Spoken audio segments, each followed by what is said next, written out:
هذا واحد راد له بنية بس ما يعرف تقاليد أهلها.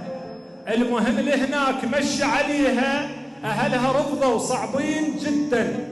وياي دز أمه تعرفون تقاليدنا، دز قالت له يمه ذولا وحوش ايش جابك عليهم؟ المهم وقع بين أمه وحبيبته، قال أنا ما أريدها خلص، ظل يمه أنت قبال عيني كافي.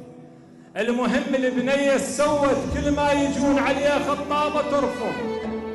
ابن عمها ابن خالها ما تريد. اخوة البنية عرفوا بدهم عاشقته، قاموا يضوجون منه، شافوه يوم بالشارع طقوه. الولد لف صوابه وراح ما حجه.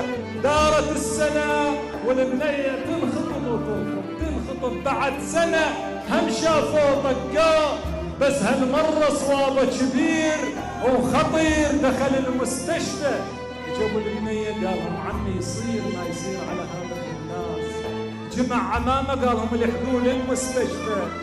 طبوا عليه للمستشفى، سلموا عليه. قالوا لعمي احنا عمام البنية وابوها دزنا مشي عليك، هو نايم بالسرية. قال لابن عمه قال له قومني.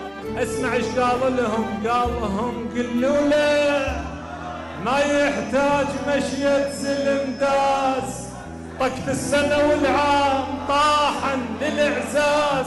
الماء أخذ واختار والفل يريده، من يمشي خلي يشيل كافور بيده.